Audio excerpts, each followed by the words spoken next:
Hello, friends. We are back with episode 169 of the Our Weekly Highlights podcast. Yeah, we're coming at you slightly a little later this week because real life never slows down for either Mike or myself, but I'm delighted you're here. My name is Eric Nance, and as always, it's great fun to talk about all the greatest highlights that we have in this week's Our Weekly issue on this very podcast. And I never do this alone. I've got who's been on an adventure of his own, Mike Thomas. Mike, how are you doing today? Hanging in there, Eric. Hanging in there. We're, like you said, a little late this week because real life happens, but we're still trying to get it out there for the people. Yes, we're getting it out there, and we've been taking some mild inspiration from a certain team in Canada that's now dragged a certain team from Florida to Game 6 of the Stanley Cup Finals. So if they can come from a 3-hole deficit, we can knock out another podcast today, I dare say. I like that analogy, yes.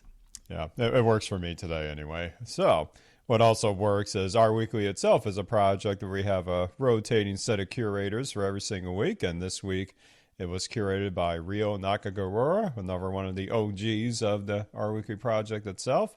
And as always, he had tremendous help from our fellow Our Weekly team members and contributors like all of you around the world with your awesome pull requests and certain suggestions.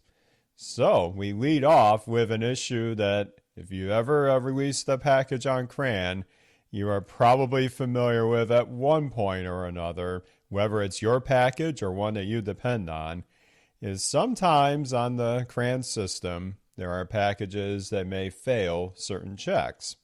It happens to all of us, and then there may be such a failure that the CRAN team says, okay, we've detected this failure. Now you have until a certain amount of time to fix this. And that can be scary for a lot of people, myself included, especially if it's a package that is a very important part to my workflow or is a dependency of an important part of my workflow. But you may want to know just at a glance what is really happening in this landscape. And this first highlight covers that and another bonus feature to boot that's come into R recently, where Matt Dre, another frequent contributor to Our Weekly Highlights in the past, has created two very neat interfaces, and the first of which we're going to talk about is his CRAN deadlines dashboard. This is very interesting, and the way this has been generated is that you may not know this, but in the base version of R, there is a handy function called CRAN underscore package underscore DB, where this is literally grabbing an online source of data that the CRAN team maintains about package metadata. And you may be thinking to yourself, well, wait, isn't this based on my current installation of R? No. This is a publicly available data set that is updated regularly. I'm not quite sure the frequency of the updates, but there were two new fields that were introduced recently in this data frame. And in Matt's post, he shows first the typical metadata. You get like the package name, the version, and the maintainer. But there are two additional columns, the first of which is called deadline.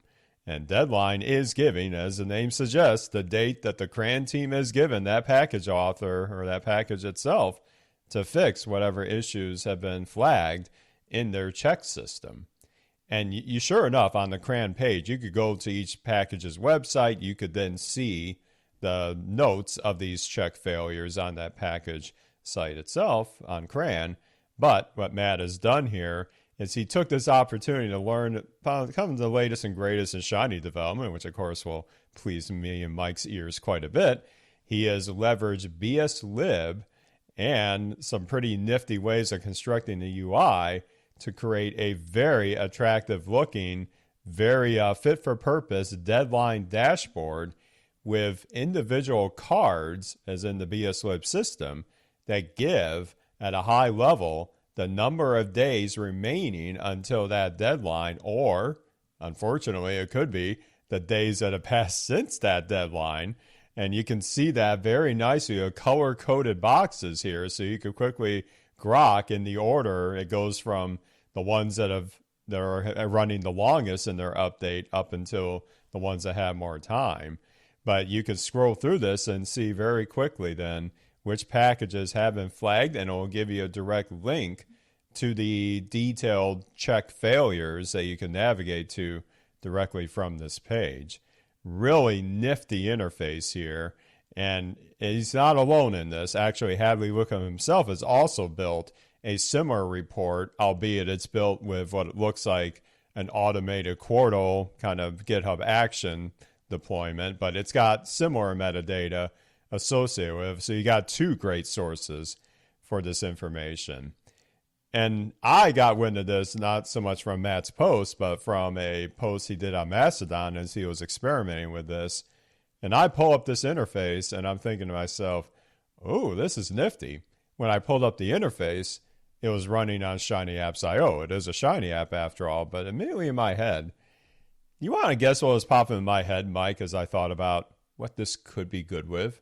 Shiny Live, WebR. You got it. I'm on the Shiny Live web train, as you know, from my recent efforts on the R Consortium pilot. So I wondered, I wonder why maybe that wasn't done. Well, sure enough, I went to the GitHub repo, and I see that Matt did indeed attempt this, but it wasn't working. So this got me thinking here, you know what? I've been in the Shiny Live game for a bit here with this other project. Maybe I could have my hand at trying to get to the bottom of this. Hence my rabbit hole. So a little bonus dev story time with Eric here. I pulled it up, cloned it on my local system, and I tried to look at the errors. And Matt did have like a general version of this error in an issue on his issue tracker on GitHub. And I noticed that for whatever reason, the Shiny Live app could not download that aforementioned CRAN database from that handy function inside of R. Why is that? This gets really interesting because apparently there are security controls in place in your web browser for accessing certain versions of URLs behind the scenes due to what's called the CORS or the cross-origin something or another. I'm not as in-depth with this, but I have seen posts from George Stagg in the past on like the WebR issue repository or the Shiny Live issue tracker repository saying that you have to be careful about how you download files. And in fact, in WebR, you have to use the download.file function more often than not to actually download something. And you have to hope that the browser is able to access that URL because of these built-in security protocols. So I noticed that even when I tried to download the file directly after I scanned the source of this CRAN package DB function, I still couldn't get that RDS file. It just would not register. Then I went down another rabbit hole to figure out, I wonder if others have experienced this with RDS files. I wonder if it was just specific to that or, just throwing darts at a dartboard at that point. I stumbled upon another issue on the WebR repo where somebody put up a clever workaround to use this kind of openly available domain like referral service where you can transform a URL to meet these core security requirements. It's kind of like when you have in certain, web lingo, you can put in a base URL and then one of the query parameters is like the URL you're actually interested in. There is such a thing as this that I stumbled upon in the issue tracker, and I'll put a link to my pull request in the show notes where you can get the full details of this. I plugged in this kind of more modified URL, and sure enough, I could get the RDS file from the CRAN site once I made this modified URL. So I thought, okay, I'm in business now.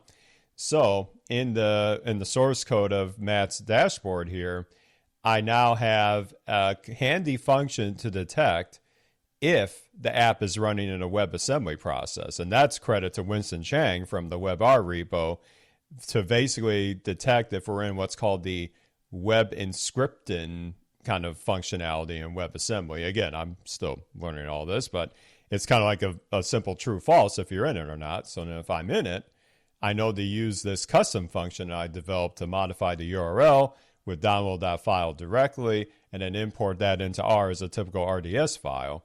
Whereas if you're running this in a traditional R process, you can use that function that Matt shows in the post as is. No big deal there. And so, so once I figured that out, I thought I'd solved everything then. But no, there was one other kink here, Mike, and it never stops sometimes. WebR is currently still using R version 4.3.3. And Matt has, as he's actually covered, I believe, in one of his recent Mastodon posts, in version 4.4, now there is a handy function in base R that we've actually covered called sort_by, where you can sort a data frame very quickly. It'll be very familiar to any of you that use the dplyr arrange function. Well, guess what? In the WebAssembly version, that function doesn't exist because that's running 4.3. So then I have another trick where if I'm running in WebAssembly mode, I use the more, you might call traditional order function in base R with the data frame referencing the variables directly. Again, dusting off my, might say, R development skills from pre-2015 on that. But hey, glad it was useful again, right? So once you put both of those things in, then the WebAssembly version actually works. So I felt pretty vindicated. So I'm geeked out. I send that PR to Matt. He merges it in. He recompiles the app, and now it's on Shiny Live. So woohoo! Little dev fun with Eric there. That was a good time. Eric, that's awesome. I think Matt, as he notes in his blog post, was super grateful for your help. I don't know when you sleep. I don't know how you do this stuff. I don't know how you figure it out and keep up with the Shiny Live stuff. But you are clearly leading in this space somewhat. If I remember correctly, you might even be giving a little bit of a talk at Posit Conference this year on this exact topic. So it sounds like you were the best man for the job, so to speak, on this one. And the end result of this app that Matt has put together is excellent. So I know he's grateful to you for that work that you put in, and that pull request that I'm taking a look at right now. It looks like it's full of rabbit holes that you went down. So, yeah, like that short narrative doesn't do it justice, but it was there. Yeah. Every bullet point is like a rabbit hole in terms of how I'm interpreting it. So that's fantastic. And the app is great. It's really cool to see the Shiny Live use case here. I know that that's something that Matt was trying to tackle here, and was also trying to upskill a little bit on BSlib.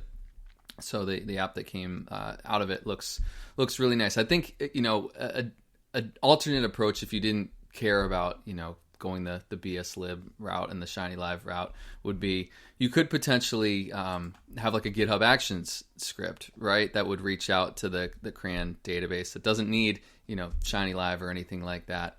To be able to run and collect that data, maybe store it as an RDS file on a nightly basis that gets refreshed in the repository, and then create a GT table or a reactable table or something like that, right? And maybe that sounds sort of like what Hadley had put together. That's basically exactly what Hadley has done, right? So sure. It's great to see both of these approaches side by side, though, and as Matt says, this is an awesome learning opportunity for him. And I, of all people, love going down rabbit holes for learning opportunities in the R ecosystem. Awesome learning opportunity for me as well, just to read through this, to be able to see the repository and see how it all came together. It's fantastic. And as you mentioned, one of those other columns that comes back from that CRAN database function in base R that we have is DOI. And a DOI is a digital object identifier. And it sounds like CRAN has recently been tagging on these DOIs to most, if not all, R packages that are on CRAN. I'll have to check if the packages that I have on CRAN have a DOI right now. Yeah, I haven't checked mine yet, and I'm not sure if they've gotten to everyone just yet. But boy, I've seen a lot of excitement about this on the social sphere, so to speak, with being able to use this as a very important reference for somebody's, development and research journey. It's terrific here. Absolutely terrific. Yeah. And I imagine as, I am not the expert on DOIs, citations, things like that, but I think this is a way to be able to track, how often this DOI gets used out there in the wild. And really that the purpose of that DOI is for citation purposes, right? For someone else to be able to not only, cite your work in their paper, but if they stick that DOI somewhere on the web, I believe that you'll be able to sort of track where your work has been used. And it sounds like these DOIs can be either project specific or like blog specific, I think, or article specific, something like that, as well as perhaps user specific, individual specific DOI. I'm not sure how you would, essentially have a profile that has multiple DOIs under it, right, for all the different articles that you have, or different R packages in this case. Yeah, I would love to hear from listeners, because I know a lot of package authors will put what's called their ORCID identifier in the package manifest if they can link all this together somehow. But it's a fascinating time to, as you said, I think this is a first step to getting some real tangible metrics on package usage in whatever domain people are interested in. And what Matt's done here is really awesome, because he has a handy little function, right? That called Get CRAN DOI badge, where basically on your GitHub repos or in your READMEs, you often see these awesome little badges about like the version status or if it's on CRAN or whatnot. Now you get a very attractive DOI badge free of charge, right, from this function. Really, really nice stuff here. Yes, the big shout out to Matt for making this very easy for us via his Badger package to just stick that in our README and have another great badge to stick on top of our packages. So that's awesome that he's made that so easy for us, and I'm excited to dive into the world of DOIs, especially as it relates to the R packages that we have out there, and see if I can add some badges this week. Yeah, I've been slowly getting on that badge craze, but I see some other prominent developers have, quite a few. I'm like, how do you do that? Because it's all still kind of foreign to me. But hey, this is quite handy here, and this is catching, it's catching, a lot of momentum here, because on this particular feature alone, Dirk Edebutel, who of course is famed with RCPP development and R on Linux, he's created now a simple fetcher to his Littler script pipeline, which I use a lot of my Docker files for installing R packages when they're using the Rocker-based images. Littler is kind of like a short CLI-like interface to R to say install a package from CRAN, install a package from GitHub. Apparently, he's also got now a way to fetch those DOI information directly in Littler as well. And then another fun, tying this all together is that Mike FC, also known as Cool But Useless on Mastodon and Twitter, he's trying to make a list of all these kind of like CRAN metadata dashboard, situations. And now Matt's positing, oh, wait, maybe we need a search that aggregates all these together. So it's like Inception overload with all this metadata scraping. But hey, I'm here for it. This is terrific stuff here. Me too. Shout out, Matt. Great blog post, great walkthrough. I think this is a fantastic sort of, I don't want to call it simplistic, but it's a pretty straightforward thing that he's trying to accomplish, and being able to have this very straightforward use case for Shiny Live makes it really consumable for me to understand what's going on.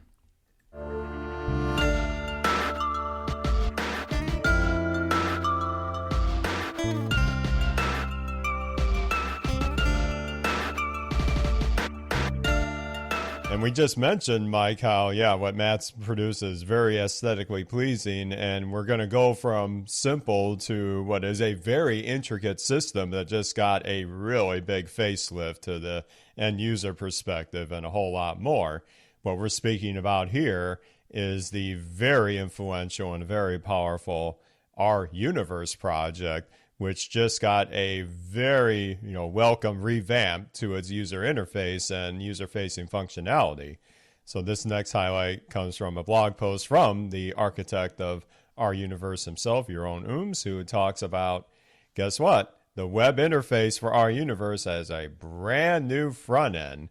And this is not a trivial front end by any means. It's actually based in the Express JavaScript framework with some server-side rendering that Jerome says has been greatly helpful to getting results appearing on the R Universe page much more quickly, much more efficiently.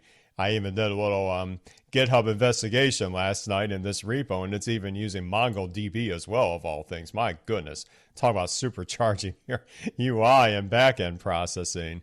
But obviously, this is an audio podcast. We can't really show you other than this little chapter marker where I've got a image of it. But we'll describe kind of what he is most excited about in these updates. And what I saw when I scanned this earlier is that now this is the UI of it is going to be very much optimized to multiple, resolutions, whether you're looking at this on like a phone screen or on a big monitor. He's done a lot of attention to detail to make the page very responsive, which we all kind of take for granted now when we build our Shiny apps with VSLib or other frameworks like that.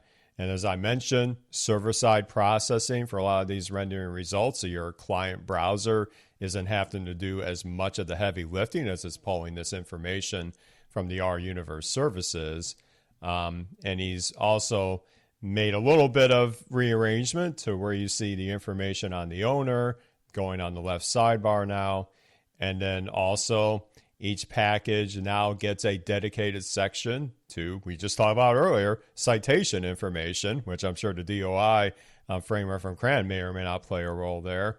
And also some handy contribution charts that are showing now proper timestamps and kind of capping out at 12 contributors in case you have a package that gets a boatload of contributors and not overwhelming the graph. But he's also been able to optimize the table representation of package help pages. He looks like the HTML of the help pages has been greatly enhanced as well. And he's also made some rendering of the vignettes inside a package look a little more native to a web browser and not just kind of like pasting in text from, you can tell, a different source. It all looks very cohesively constructed here. Really nice stuff. We invite you to check out the post for obviously links to the information. And he was very careful to keep backward compatibility here with the various URLs to different parts of our universe, such as the packages, cards themselves, the articles. You're going to still get those same URLs. So don't fret if you're a package author on our universe and wondering, oh no, I passed this link to like my team or in my Twitter or Mastodon shout outs, you'll still be able to use those same links. But again, really, really polished interface here. And it just goes to show you that it seems like Jerome never stops on his R Universe development adventures. But really, really awesome UI enhancements here. I couldn't agree more, Eric. When R Universe originally came out, the UI to me that we now had around these individual package sites was like mind-blowing that we had something like this now, right? Instead of having to go to, I guess, GitHub and take a look at the README or the package down site, right? This R Universe serves a lot more purposes than just that. And thinking back to what the UI looked like before this facelift, this one, no offense to the old UI, but because that blew me away, but this one has blown the other one away. So this is just much, much cleaner. The nav bar looks fantastic. It looks like they have, these different cards. Reminds me very much of like a BSLib card type of situation that we have going on here that breaks out the section content with really nice headers as well as footers, which are fantastic. And then all the READMEs and the vignettes, the way that they have rendered now, I think everything is just a little bit cleaner, which is fantastic. I'm looking at one of my own for my package migrate, and somehow up here I have a link to my, or your own has a link to my Mastodon account next to my name. I'm not even sure I ever supplied that. I must have at one point in time, because I imagine that he's not doing that by hand. But it's you have to see it for yourself and take a look at the new R Universe facelift.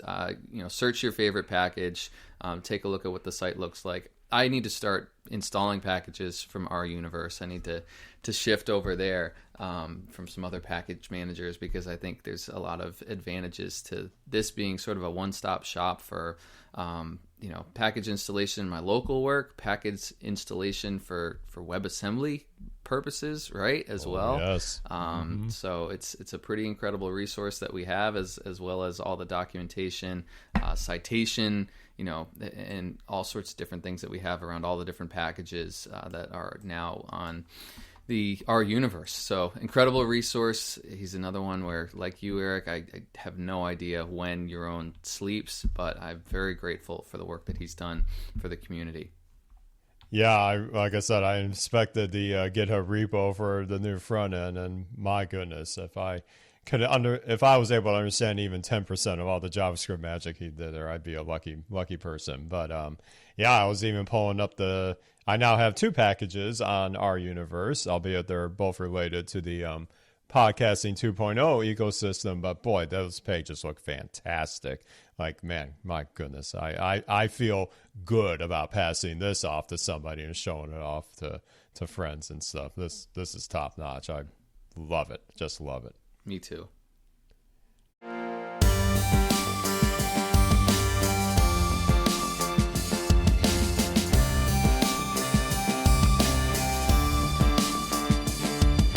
Sometimes I'll catch myself saying, when I read maybe some terse documentation, I'm not going to say it's inspired by real life scenarios, but, take that for what it's worth.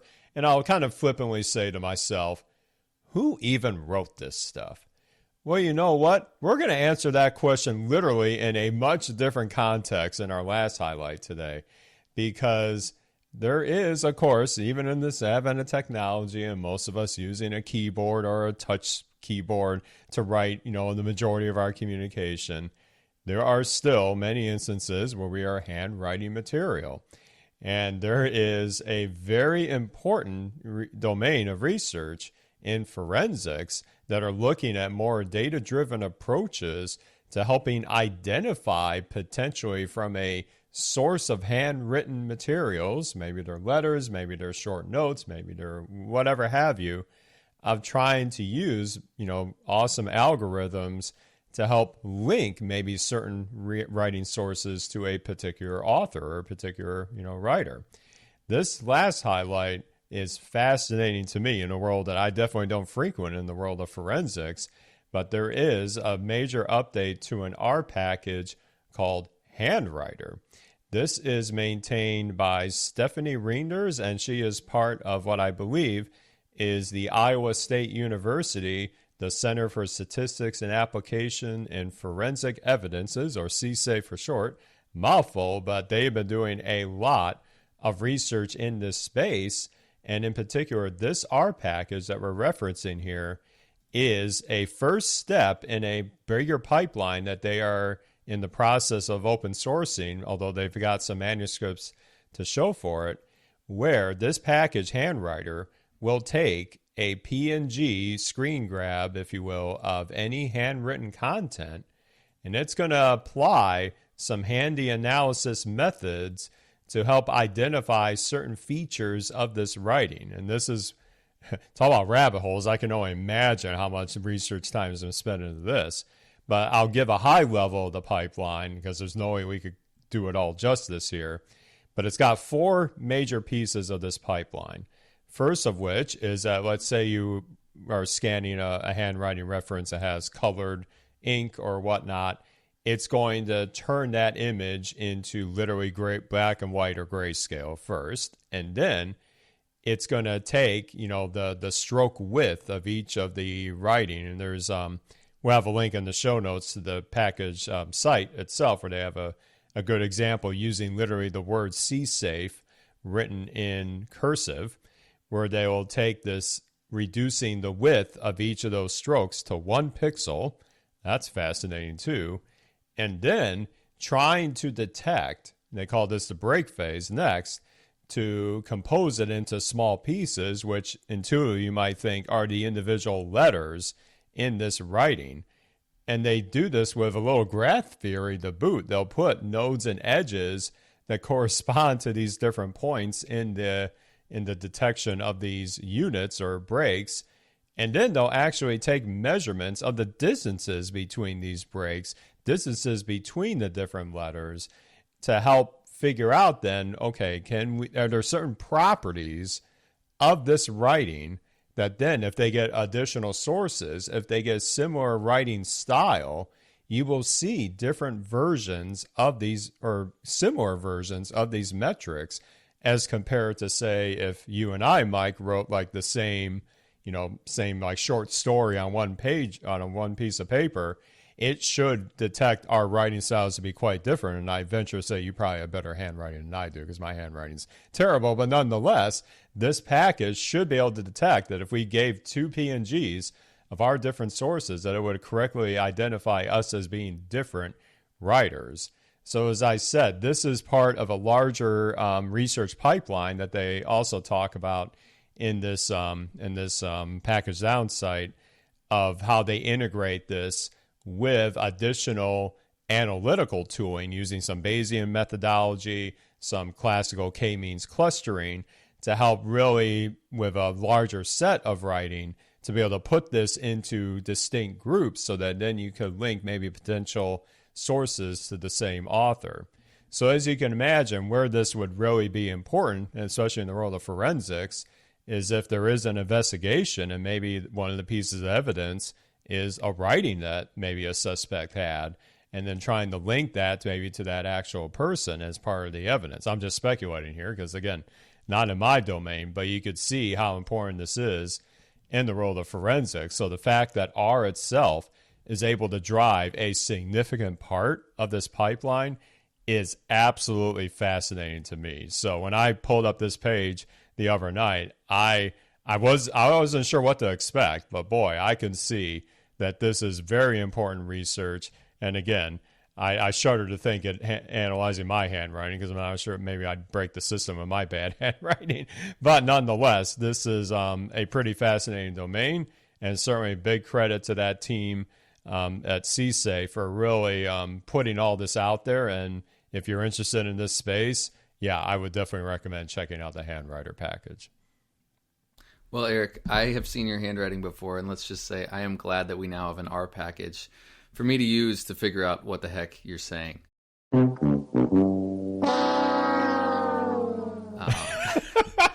Oh, that cuts deep, Mike. That cuts deep. I'm just kidding. One thing that warms my heart more than anything else in the world is seeing universities use R to this extent and create R packages to just further, the specific research that they're working on. The fact that this Center for Statistics and Applications in Forensic Evidence, CSAFE, at Iowa State University has clearly, what I think, chosen to leverage R as a tool to push their research and their field forward. It makes me so happy. And like you, Eric, this is a domain that I literally know nothing about. Probably my extent of learning anything about handwriting processing in R is the old MNIST data set, where you're trying to classify, different digits that somebody wrote down. You have this 60,000 row data set of all the different pixels and you're trying to figure out which number someone wrote down. And that's like the traditional introduction to machine learning data set that you might use. Right. So if you have done that before and taken a look at MNIST, this is going to blow your socks off, especially if you are in the space of doing any sort of image processing or handwriting analysis or stuff like that. There's a great, and maybe we can link to it in the show notes, the documentation here is fantastic, and it's all in the GitHub repository as well. It is a GitHub Pages site, which is fantastic, and it is well beyond any package down site, let's put it that way, that I have ever created. So it's absolutely beautiful. I'm not even sure that they're necessarily using package down. I know they've got some CSS, some custom CSS going on and things like that in a docs folder, just sort of in the main branch. But it's an absolutely beautiful, really informative site. It is a fantastic example of really, including as much documentation as there is functionality and covering all your bases. There is a how-to guide, which I would recommend being maybe one of the first places that you can take a look at the functionality of this package, in terms of installing it. They give you an example PNG image that you can download. It's that cursive CSAFE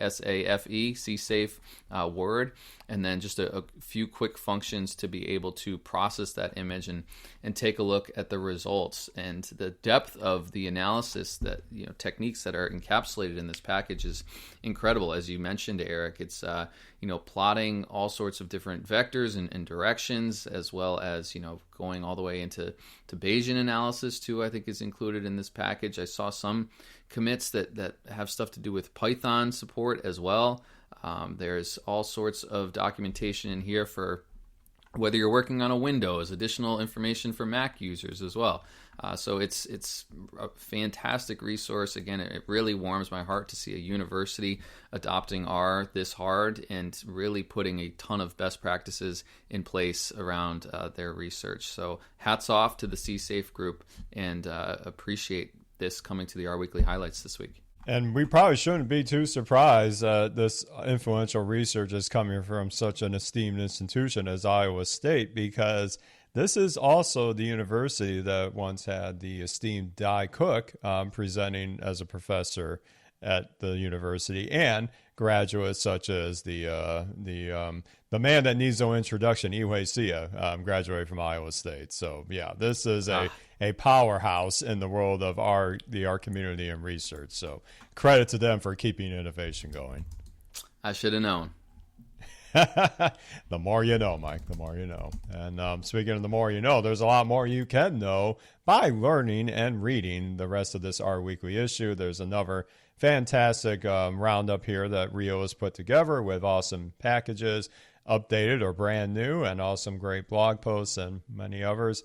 We're going to take a couple minutes for our additional finds here, and we're going to go meta on ourselves a little bit here, Mike, because what I had teased about maybe a couple weeks ago, a listener got in touch with us, yannC, who has put together a GitHub repository of using R to scrape the metadata associated with this very podcast, R Weekly Highlights. And we'll put a link to that GitHub repo in the show notes, but it's a very clever use of scraping XML, which of course is the language behind the R Weekly Highlights RSS feed, just like any podcast. And he's got a handy little bit of repo set up there where you can see then a little screen grab of the plot of episode duration over time. He even has a nice annotation. Apparently, when I rambled quite a bit back in sometime in 2022, which who would have thought that, right? But it's a great little time course. And again, using openly available data as part of our RSS spec. So it sounds like he's got a lot more planned in this. So again, huge credit to Yan for putting this together. And we'll definitely be watching this space, because I always love it when people can use awesome, uses of R to analyze things based on what we're actually producing. That's top level stuff. So, Mike, what do you think about that? I couldn't agree more. That's awesome. For his sake, I certainly hope that the XML is not too bad. I have been in situations where the XML structure is great and easy to parse, and I have been in situations where it's the complete opposite. So I certainly hope that it's nicely structured, and really flattered, I guess, in a way. Appreciate the work on that, and excited to continue to watch what he's able to come up with there. Absolutely. For any football or soccer fans out there, as we call it in the U.S., you may know that there's a couple big tournaments going on, or at least one going on right now, and one starting up shortly. The Euro Cup is going on right now, and the Copa America starts very shortly. And Luke Benz has put together a really cool article with a great, what looks like GT table, kind of heat map of the expected probabilities of winning the tournament, as well as some statistics like offense, defense, overall rating, things like that, for both the Euro 2024 and the Copa America 2024 tournaments, leveraging a Bayesian bivariate Poisson model, I think, to model the likelihood of winning the tournament. So that is really, really cool work. I always enjoy sort of the sports analytics stuff. Sometimes that's the easiest way for me to learn new things, because it's a use case that I have a lot of passion for. So awesome write-up. Appreciate Luke's work on that.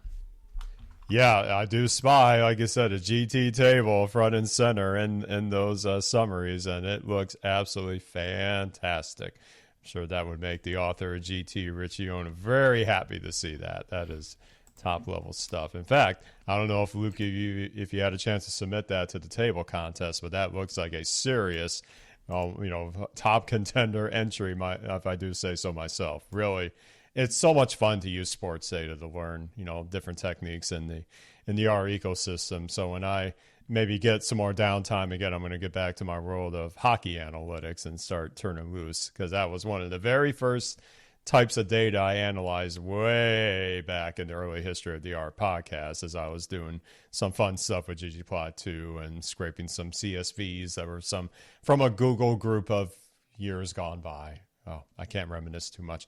One of those days. But in any event, yeah, great analysis of the world football, if I do say so myself. And if you can't get enough, forecasting the Euro 2024 tournament, there's another blog by Akeem Zeles that's also on the highlights this week, and that is a machine learning ensemble approach. So if you want to take another look at the same problem and a different approach to it, check that one out as well. Oh, that is awesome. And I shouldn't be too surprised that these made it because Rio is a very, very big soccer fan, one of two huge soccer fans. Actually, I should say three, with yourself included on our weekly team. So, yeah, Mike's representing that. You won't be able to see that on the screen, but I see it. So, awesome stuff. Awesome stuff. Well, yeah, we could go on, but we're going to have to wrap up here as real life is calling us again, but we will leave you with, of course, how you can get in touch with us as well as the project itself. First of all, our weekly is driven by the community. We produce it for the community, but we live off of your great pull requests, your suggestions for additional resources to highlight on every issue. And that's all at ourweekly.org. Handy little pull request tab in the upper right corner, all marked down all the time.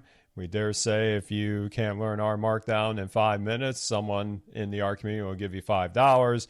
I won't say I got that, but he knows what he's talking about. We'll put it that way. And also, if you want to get in touch with us personally for this very show, you have a lot of ways to do that. We have a contact page in the episode show notes in your favorite podcasting player. And if you're on one of those modern podcast players like Podverse, Fountain, Cast-O-Matic, many others in this space, you can send us a fun little boost along the way and show us your appreciation there. And also, we are on the social media spheres. I am getting a little bit more on Mastodon these days with @ourpodcast at podcastindex.social. You'll also see that I did a little plug for a table submission I just have to the table contest. We'll see what happens, but in any event, it was a fun to put my hat in the fray on that contest. Also, I'm on the Twitter X thing at the Rcast, and I'm on LinkedIn. Just search for my name. You will find me there. Mike, where can the listeners get a hold of you? You can find me on Mastodon as well at Mike_Thomas at Fosstodon.org, or you can find me on LinkedIn if you search Ketchbrook Analytics, KETCHBROOK. Very good. Awesome. Well, we powered through it. We're going to hope for the best in our next adventures the rest of this week. But until then, it's been great fun to talk about all this great R content with all of you. And we'll be back with another edition of our weekly highlights next week.